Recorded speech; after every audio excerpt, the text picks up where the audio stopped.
Good evening, everyone. Welcome to episode 10 of the Commissioner Corner podcast here on the Cruise Control Podcast Network. I'm joined by my partner in crime, Mr. BG, aka Brian Gardenhire. It's great, it's your boy BG, Mr. LES Express. I'm here, second part of the Commissioner's Corner.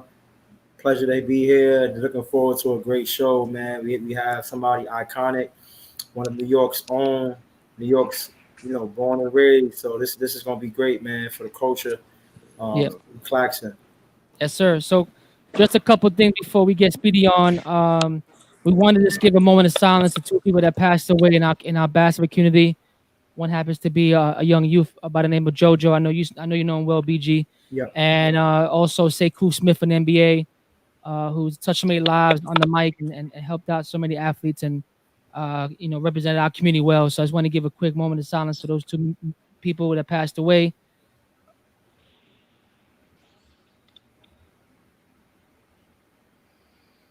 Thank you, amen. Before we get Speedy on, I just want to make sure everybody out there listening, if you have not already, please subscribe to our channels to watch our Community Corner podcast, as well as support the Cruise Control Podcast Network on SoundCloud, Spotify, Apple Music, and as well as YouTube. BG, let's bring him on. The one and only Speedy Claxton. What's good, Speedy? Coach, What what's up, going man? on? How's everything? I'm sorry, man? Coach. Coach. Thanks Coach. for having me on, man. Looking forward to it. It's a pleasure, man. So I know we got a lot to get to. I'm gonna let BG start it off, and let's have some fun. Speedy, what's going on, brother? First and foremost, man. Again, just very, very proud moment to be on here with you as you paved the way and done so much for basketball, not only in New York City but just around all throughout the country. So it's just an honor and a privilege to have you here with us to share some jewels and some knowledge that you've had along the way. So we just want to first get into it. Just like kind of what age did you start playing ball, like seriously organized, and who were some of your influencers and role models when you first started touching the basketball, being from Queens and everything like that? Well, I started playing when I was around 10 years old. Grew up in East Elmhurst, Queens. And it started out with me just kind of being around my sister, who was a cheerleader for St. Gabriel's. Okay. And then, there was a bunch of kids on down the other end playing basketball. So I was like, I asked my sister, can I just go down there and play with them rather than sit there and watch her cheerleading. Right. So I just took a liking to it, and then all of a sudden it got good at it. Some of my mentors growing up, who was also from that area, was Derek Phelps, who also went to Christ the King. That's all I heard growing up was Derek D. Phelps. So I definitely wanted to be like him, and for that same community to be talking about me like that one day. Tough. Go ahead, Joe. Speedy, you went to Christ the King. I could imagine around that time you had every school on your back. What was the major key or major role decision that played in you deciding to go to Christ the King High School? I'm gonna say the history behind it. It's one of the most storied programs in the city. Yep. And I wanted to be a part of that. I knew if I went there and competed and showed what I could do, sky was going to be a limit for me. I was going to get the notoriety I deserved, and I was going to get seen.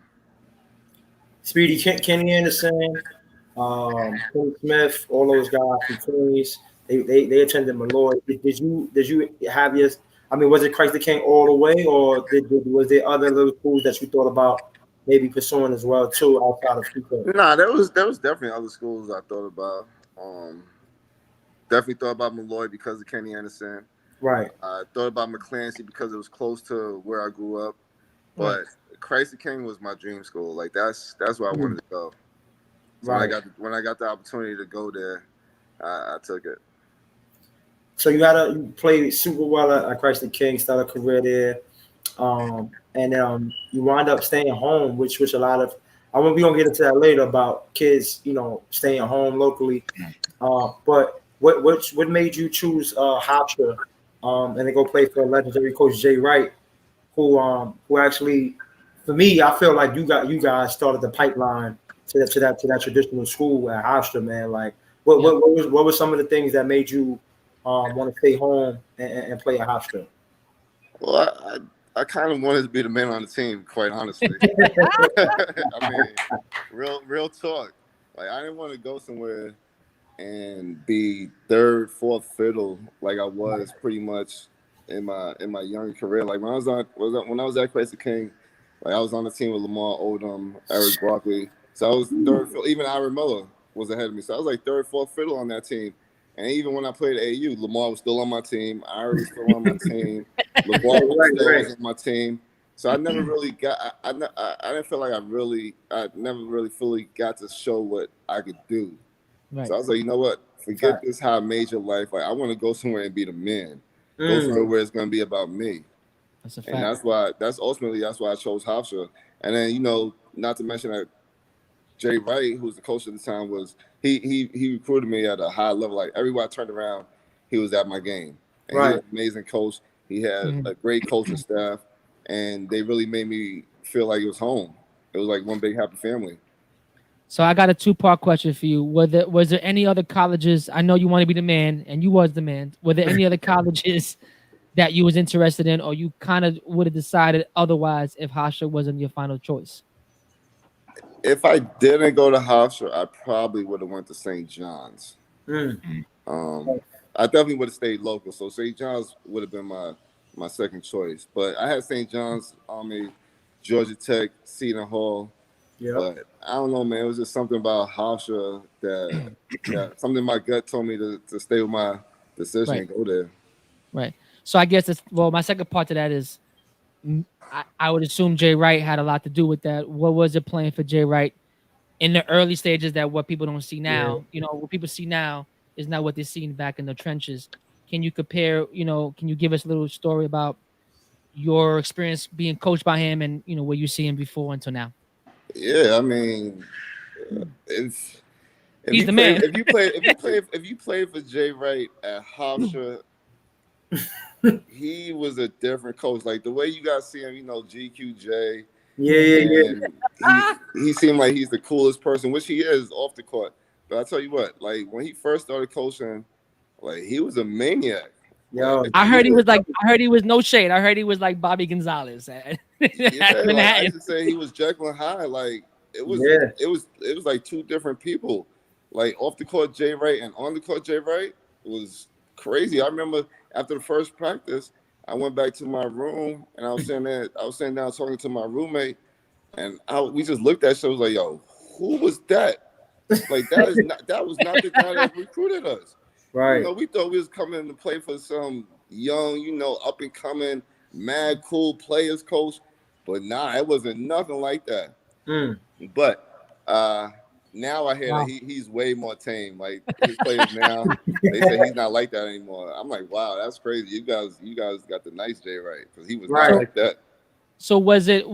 Again, I wasn't there living it, but I know I seen it from afar. Was when he was at Hofstra and you was there, was that considered his first NBA pros that he kind of coached under his tutelage? I know after that he had a bunch of NBA players, but yeah, I was the first for him. Yeah, and that's why we will always be connected.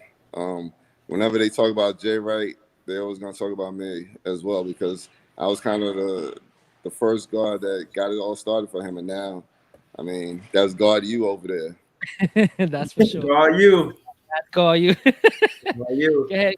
Go ahead, VG. Go ahead. So talk a little bit, Coach Claxton and Speedy, about playing for Hofstra. You guys won the American East tournament there.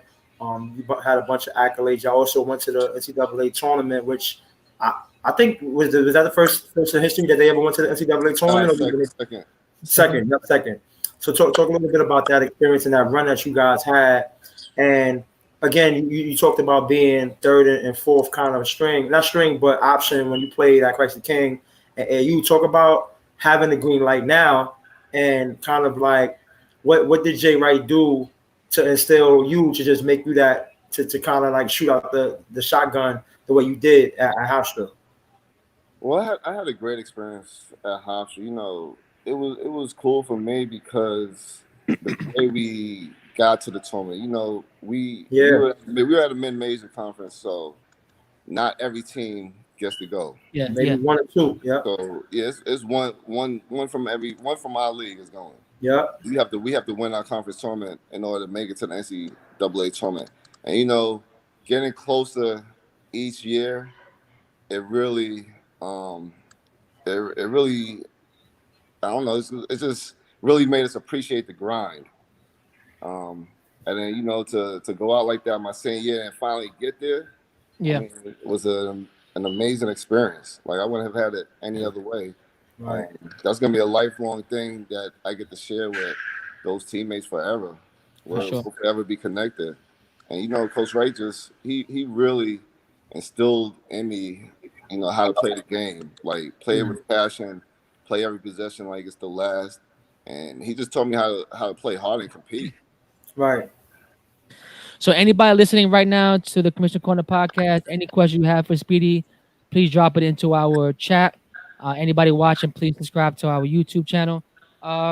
Speedy, looking back at the year 2000, first round NCAA tournament matchup against Oklahoma State, was there anything about that game that you can change as a player or maybe as a coach now? And I'm not saying to speak on behalf of Jay. I'm just saying, looking back now with more experience, looking back at it, how things unfolded, would have been anything that'd be a little bit different?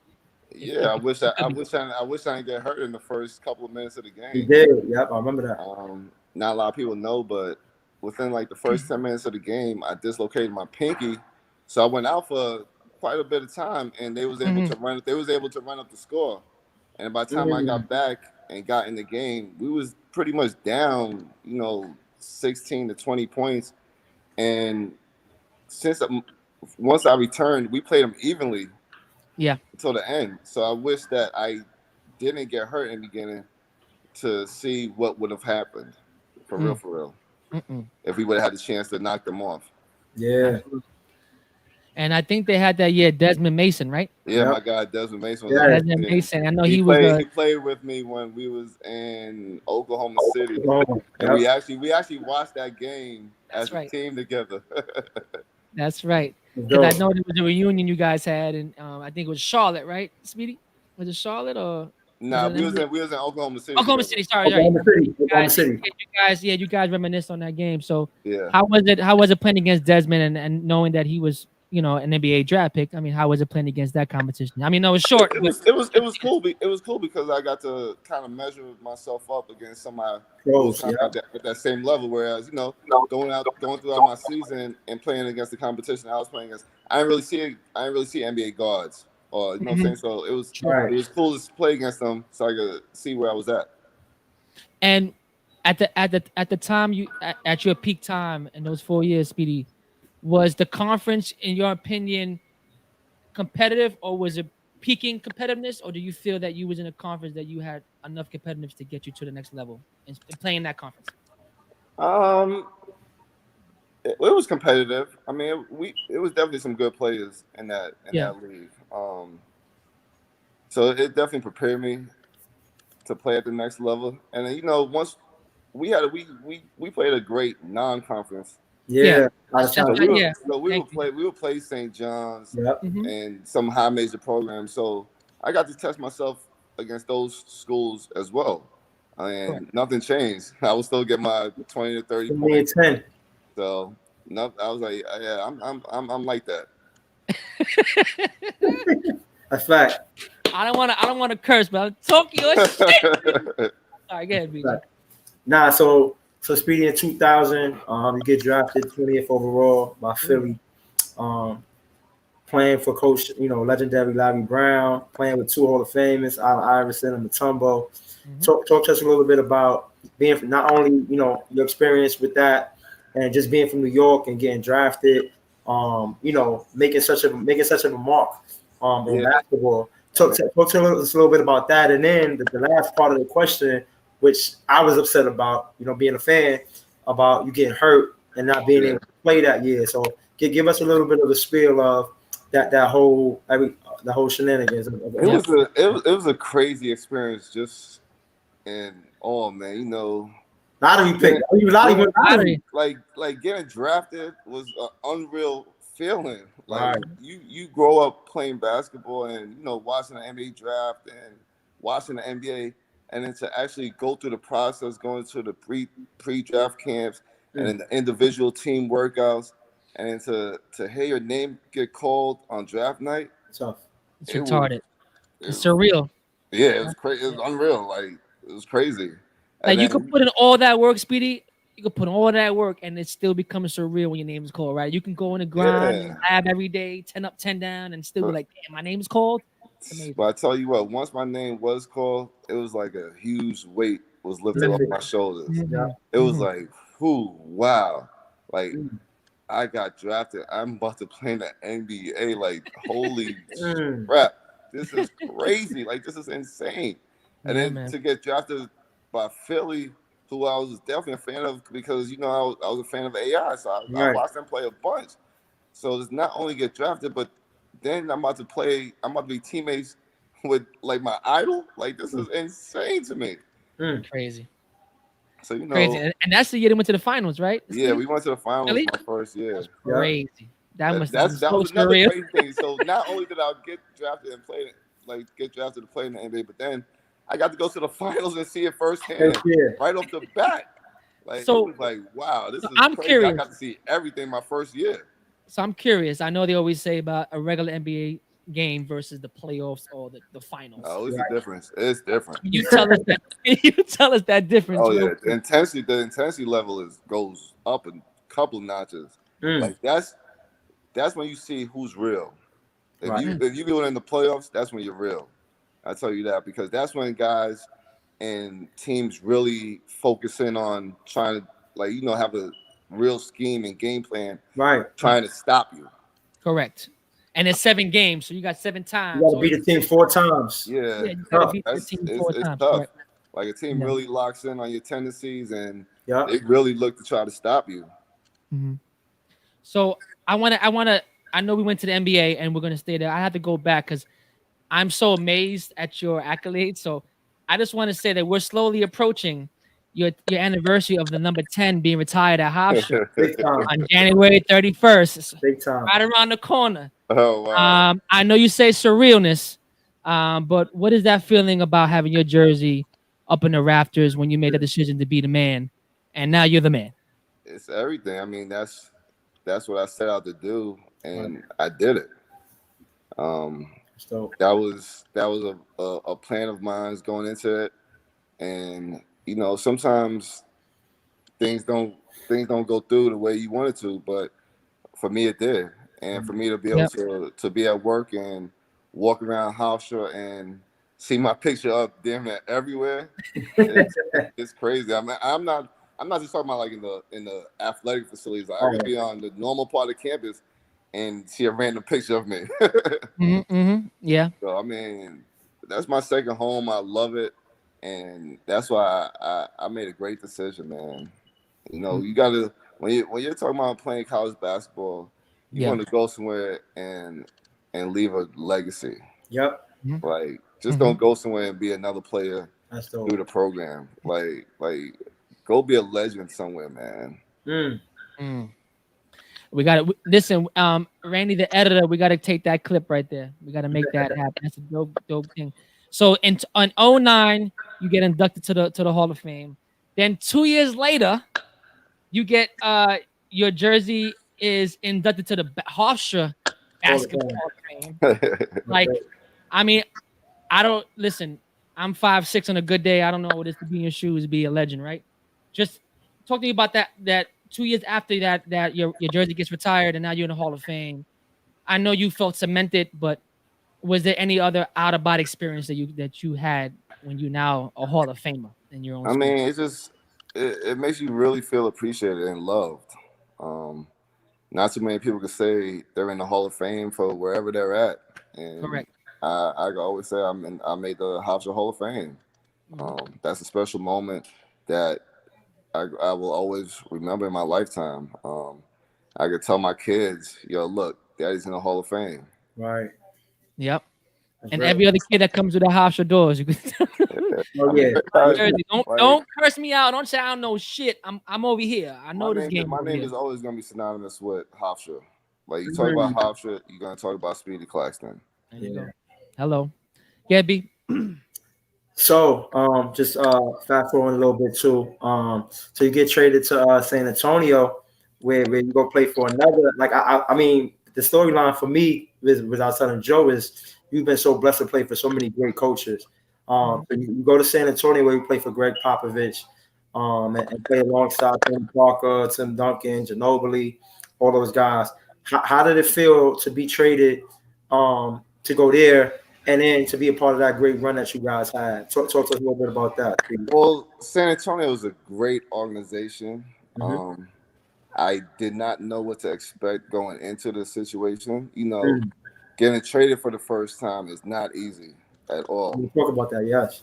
Like it's not. It's like you really got to find yourself again, and it almost feels like the team lost confidence in you, Right. and they don't want you. They don't think you're good enough.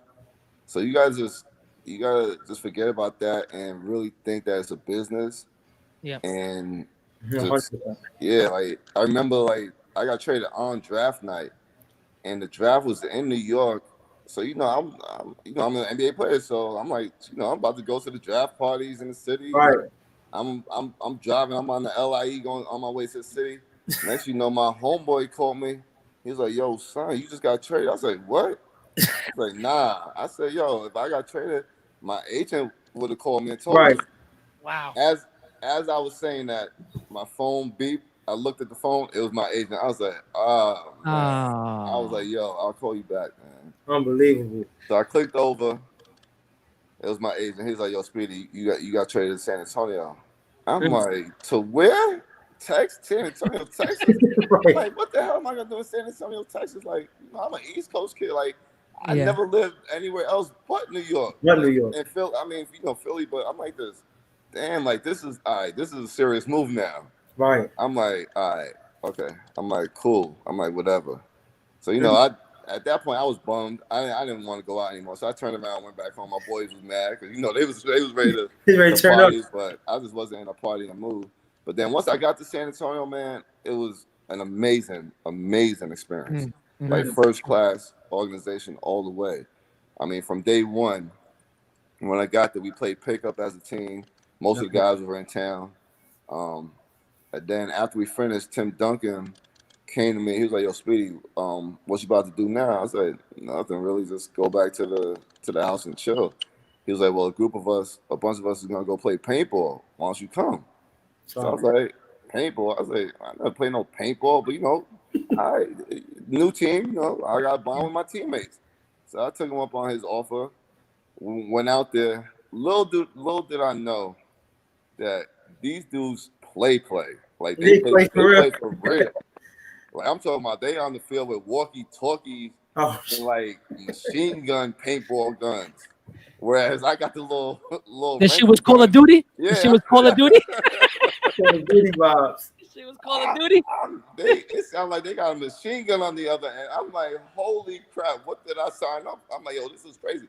And then it's like, yo, hold up. It's an open field. They got like little barriers that you can hide behind. Tim Duncan is 7 foot. Where is he hiding? Where's he hiding? I never saw him though. I'm like, yo, this is crazy. He's getting low. This is crazy. Like they play. Like it was wild. It was a dope experience, man. You know what? We did a bunch of stuff off the court, where I think it helped us with our team on the court. Yeah. So we would go play paintball. We would go to the bowling alley a lot. Me and Malik Rose, Steve Jackson, Tony. Then we'll have movie night. Yeah. Where if it was a new movie that was coming out that we all wanted to see, we will shut down the movie theater and take our wives and girlfriends and family members. So like the team chemistry was crazy. I think that's why we won the championship that year, honestly. I have a question from a fan. So I'm gonna take it back to Philly a little bit because when you said Iverson, shit got crazy. So they want to ask, "Hey, Speedy, how was it playing with AI?"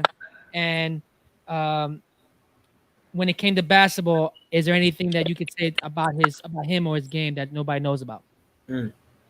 Well, I mean, it was amazing playing with AI. You know what I'm saying? He really taught me a lot about the NBA, the lifestyle, and just how to compete and approach the game. Um, but he's what you saw. I mean, that little dude is tough. I mean, he didn't practice much, And he but wasn't 6 feet, right, Speedy? He nah, wasn't 6 feet. he was He was 6 feet 6 feet. on the He was dot. legit. Okay. He was Okay. like he was tough, man. To be his size and to be able to do what he did was Right. unbelievable. I mean, I got an up close personal see my first year because I tore my ACL, so I didn't get to play, and I got to see probably his best year of his career. Right. Like he's a stand up dude. I mean, he was a great teammate. The media, I think, portrays him wrong Right. um, because he's a great guy. He just didn't like to talk to the media. Mm. If he don't know you, he just don't rock with you. Right. So I want to stay with the San Antonio. I know we are on time. Playing for Pop and playing for the organization. I know you have so many accolades to say about them. What was your true experience playing and working with Popovich in your tenure there, It, and how was it? it was dope.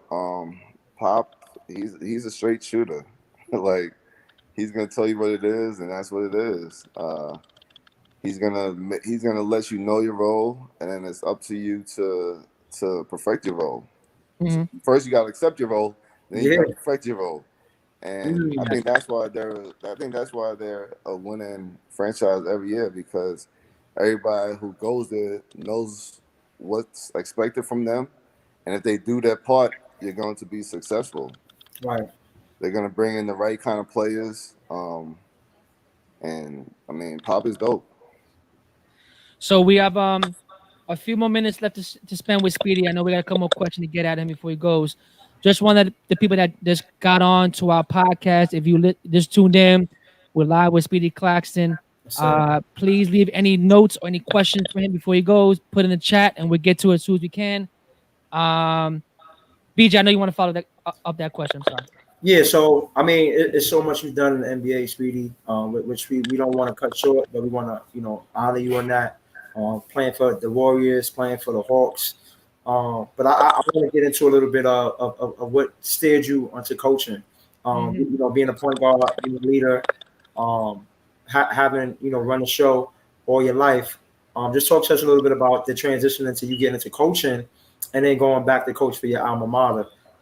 Give us a little bit of insight of how It, things it, work it, out. it all started during my last year when I was with Golden State. Mm. Mhm. Um, wasn't really playing much. Um, my knee was kind of done, but Don Nelson, who was the coach at the time, Nelson, another legend. he saw how I kind of um, related to the players, and I was kind of like a coach on the floor. And he came to me, he was like, "Yo, Speedy, you ever thought about coaching?"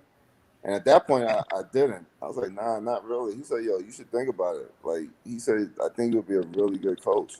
All right. But Right. then once Coach Mahalik got the head job at Hofstra, I was like, you know what?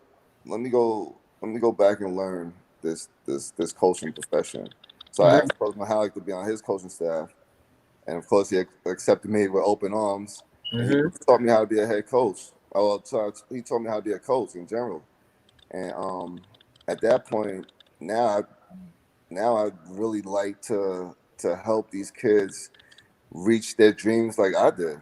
Yes, sir. Like Yes, like sir. like that's my goal in life now is to have these kids reach their goal.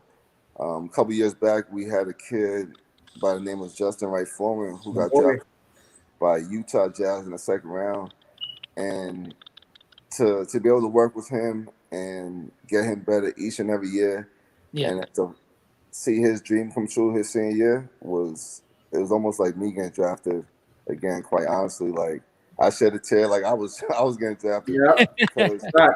I mean that's what it's all about, helping these kids, man. Now, big shout out to Just, man. We were trying to get him on. He's out there in the bubble.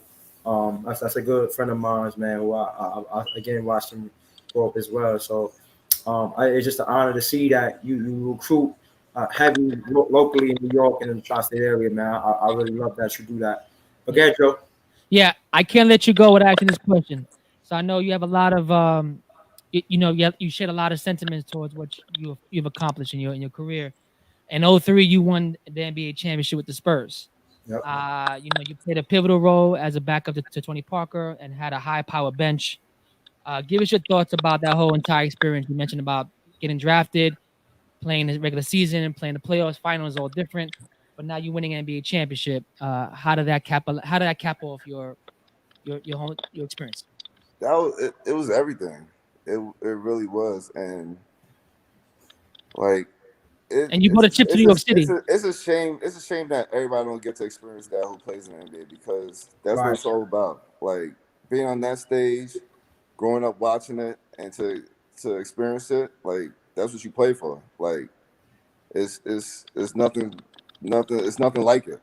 Right. Like and then to not just to be on the team, but to be on the court and be a pivotal reason of why we won the championship was even crazier. Like I still rewatch the game now and still get goosebumps. Like, oh my God, I can't believe I was on this stage. Big shot. You get a lot of big shots, man. Big shots. And I meant to tell you, so we know you're coaching at Hofstra. Where do you foresee your career going? Do you want to be a head coach, and do you want to, move on from Hofstra? Like, what is your ultimate goal? I mean, I don't want to push you away from Hofstra, but I absolutely want to be a head coach. It's good. Deserve it. Hell yeah. Hopefully one day soon, I get that nod, and the Claxton era will start. Fine. Gotcha. So this is the portion of the show. We don't want to let you go, but this portion where we put you in the corner. We ask you a lot of rapid fire questions to get to know you, and as fans get to know you a little better. All right. So we're gonna ask you random questions, and top of your head is answer what you want to answer. All right. So my first rapid fire question to you is Speedy Claxton, best hip hop, rap, R&B album for you all time. I would probably say Nas. I knew it. Queens, keep it clean. I think it's gonna be Nas at 50. Which one though? Nas' first album, Illmatic? Big Nas fan. Illmatic or all of his albums? It was written. Oh, tough. Yeah, B. Speedy, man. I have to ask you this question, man. Being a point guard, who's your top 5 all-time point guard history? Top 5. New York City. I'm going to say Isaiah Thomas, Magic Johnson, CP, Steph, and AI. That's tough. And what about New York City? New York City, I would say Kenny. You in my top 5? Huh? I said because you in my top 5 in New York City, and that's a lot. I'm going to leave myself out, so I'm going to put Steph Marbury, Kenny Anderson. Tough. I'm gonna put Kemba up there. Tough. Kemba. Mark Jackson. Mark, yeah, of course. Mark and probably Rod. Rod Strickland. I know you were gonna say Rod. That's tough. All right. Toughest person you had to guard. Toughest person that played defense on you hard. Who got the best of you, if they did? Well, nobody got the best of me. But there you go. I'm going to say my first year, man, Muggsy Bogues. Like, everybody said Muggsy. Seriously, being a small guard, obviously I don't play against too many people that's smaller than me. But then once I play against Muggsy, I realized how much of a nuisance it is to play against somebody smaller than you. Like he was always getting up in me. I'm like, this goddamn, like, sheesh. So it was tough to play against him. It was tough to play against Earl Boykins. Nice. Best sneaker for you all time on and off the court. On the court, I'm gonna say it's funny because I was just talking about this yesterday. I was gonna say that Air Max up tempos. Like those are my joints, man. Love those sneakers. And then off the court. Gotta go classic. Air Force Ones, all whites. All white up. New York. Okay. Right. Who would you put in the Mount Rushmore of Hofstra? who would you put up there? I mean, for me, I got you. No, don't say. Alongside- Let him say it. No, listen, I'm just saying. alongside I me- know you go first. As a matter of fact, you go first. Yes. Alongside myself would be I'll put Yes, sir. Justin Ray Foreman up there. I got Just up there. I'll put Charles Jenkins up there. Charles. And then my man Stormin Norman Richardson. Yes, sir. There you go. How about Rick Apodaca? That's my guy too from Jersey. He's close. He's up there, but Yeah. I gotta go. I gotta go with 4. That's the 4 Uh-huh. LB. Got you. Favorite NBA city to play or visit pre-COVID? Before this nonsense. Other than New York? If you had to say New York, we'll go with New York. Nah, it's New York though. Yeah. It's New York. New York is the best NBA city. Then LA. Then Okay. Toronto. Yes. I never been to Toronto. That's my next destination. That's dope. Don't sleep on the T dot. I got a few more, B, unless you want to. I got a couple. Yeah. I got 2 more.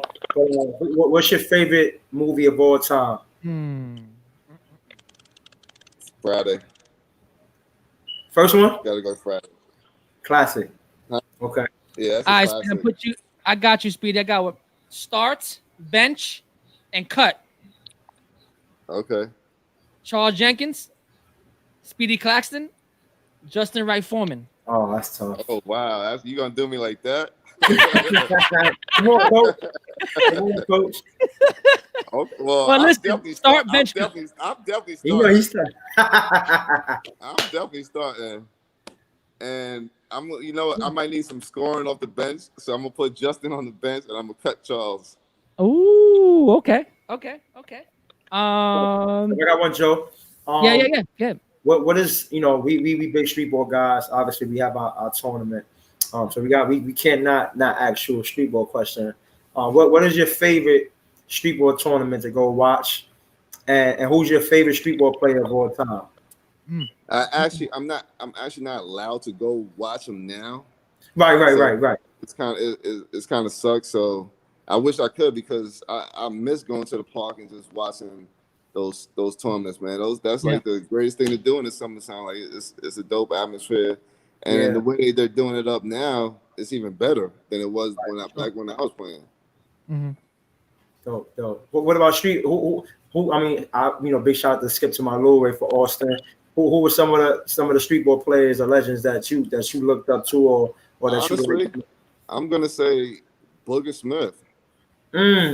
Like Boogs was tough, man. His handle was sick. I remember going watch him at Lincoln Park. Like, I was just in amaze at how he handled the basketball. Yeah, Joe. Last one. I got my last one. So, and it's actually from a fan. They want to know differences or similarities between Larry Brown or Popovich. Can you share those? Similarities between Pop and LB. Or differences, if you find. Well, I would say some similarities.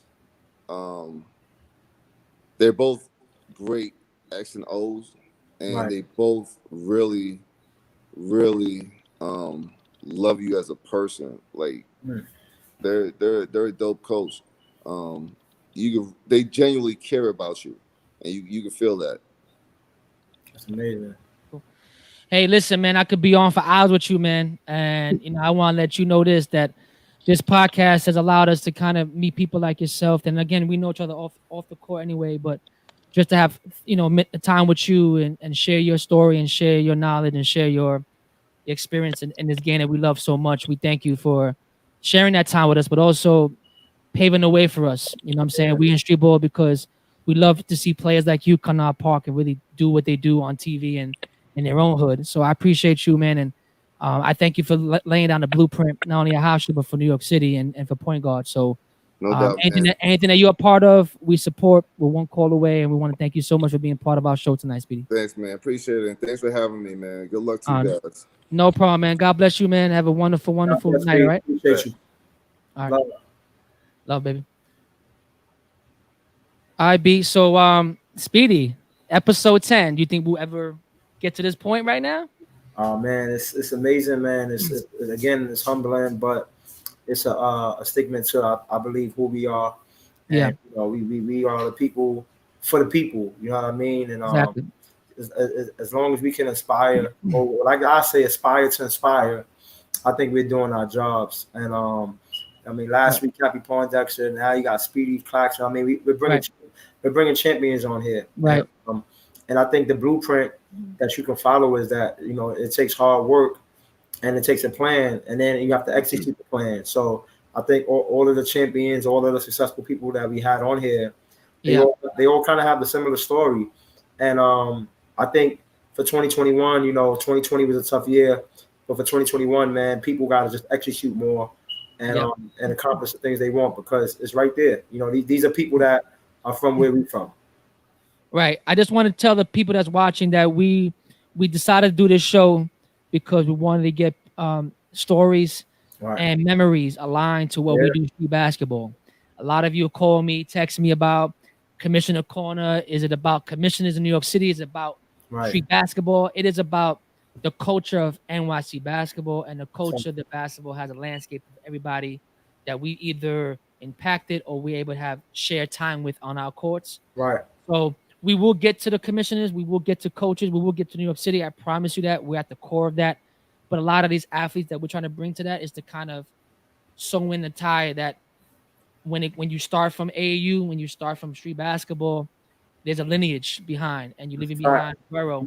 And people always say that our borough is, lacking guards and lacking talent, and we have got a lot better in that. And I want to make sure that a guy like Speedy and you said Kenny and people who lay down the groundwork like that, we continue doing that, right? Being you do a great job with that with your pro runs and these kids and what you do for the community. So I just want to make sure everybody watching, like, I don't want nobody to get confused. Commissioner Corner is about the voice for the voiceless, and we're going to really share that moment with everybody.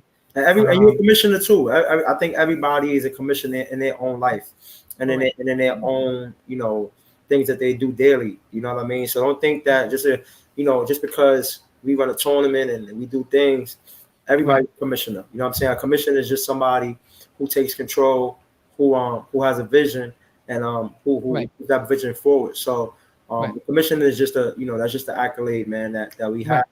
But like you said, Joe, I think it's very important that people understand that we want to bring people with different genres of life to motivate. You know what I mean? Because the ball's going to start bouncing, and you have to have something else that you have to do with yourself outside the basketball. I agree. There's always a game within the game, and you got to be prepared. So this was dope, man. Speedy. Hey, man, this is a fantastic. Talk about Speedy, like people don't even, like you said, man. A lot of times we don't even give him, I think, his flowers as he deserves. Like when you really think about his career, he's up there. He has to be up there with top 5 guards in New York because of what he's accomplished. So these stories, man, we never gonna let them be untold. Right, and that's pretty much what I want to tell the people. And I appreciate who's tuned in. And we do this for the love. We do this for the culture and the game of basketball that we love. And let's keep it frank.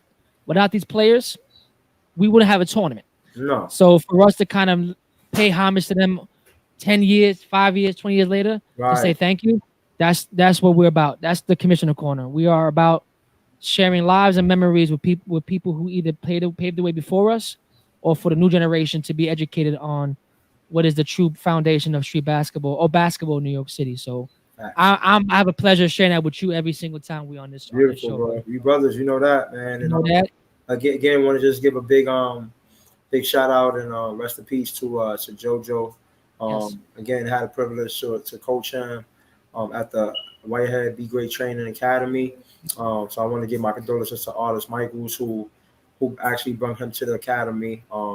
It's a tough day. And just praying for the family. The Commissioner's Corner is behind you guys. That death is not easy, but we're gonna do whatever we can to support you guys in every day. And we're gonna keep his name alive because he was a kid who was passionate about the game and just take it too soon. So just hug your family, man. Tell the people you care about, you love them. Because we don't know how short life is, and we just want to appreciate people, and like we do in the Commissioner's Corner, give flowers while we can smell them. So rest in peace to JoJo, Sekou Smith, and this show is for you guys, dedicated for y'all. Yeah, so just my condolences and on behalf of Hoops in the Sun and what we do.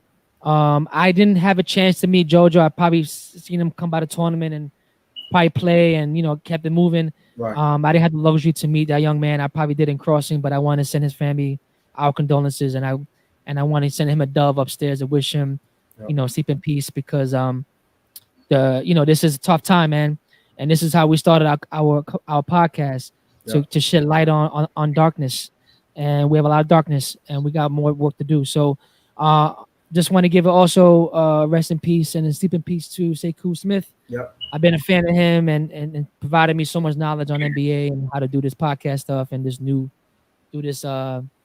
what we do every day. So I appreciate him, and I want to dedicate this show to both of them. And without further ado, I want to also give a shout out to Red Bull for supporting the podcast. Yeah, big shout out. And shout out to Red Bull. So on that note, please, if you have not already, go to our YouTube channel, SoundCloud, Spotify, Apple Music. You can find the Cruise Control Podcast Network. It is a free podcast. All you gotta do just press like, and you'll get all this information from us. We want people to support us. That's a fact. We're about support. I love my brother, and he's allowed us to do this podcast on this platform at the highest level. So you're not supporting me, you're supporting my brother and his foundation for us to continue giving these memories and stories to you at the clip that we're giving it to you. So on that note, please subscribe to our YouTube channel, Spotify, SoundCloud, and Apple Music at the Cruise Control Podcast Network. Yes, sir. On that note, Bijou, I love you. I appreciate you, my man. This is a wonderful show, man. And number 10, and we got more to go, man. So appreciate you, right? Everybody out there. Kobe too, man. Yes. Yesterday was Mama's Day. I got him right over here. I heard you too. I think that's a hoodie. That's number 8. No, that's official. That's the official. Okay. But yeah, big shout out to RP to Kobe. Oh my God. RP Kobe and Gigi and all those that lost their lives last year. We want to say rest in peace to them.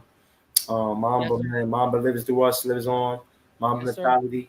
So definitely want to, rest in peace to Kobe Bryant and his daughter Gigi and everybody who's on the helicopter. And we just lifting up his wife still. It's not easy. You know what I'm saying? I lost my mom's, and you guys lost your dad. So it never gets easy. So we praying for them, man, and just lifting them up. Hey man, I got my official Kobe Bean jersey. I have my hoodie on today. Tough. So Kobe, man, we miss you. You changed my life in so many ways that I never met you, but you changed my life of basketball. You let me see Mama mentality. You let me see our determination to become great. And a little bit of that rubbed into doing this show. So thank you for your inspiration. Blessings to your family, and we'll have your entire family in our thoughts. So on that note, episode 10 of the Commissioner Corner is a wrap. On behalf of BG and Joe Cruz, we thank you for your support. Please subscribe to the Commissioner Corner podcast on the Podcast Network. We'll see you next week. Stay tuned. Stay tuned. Love.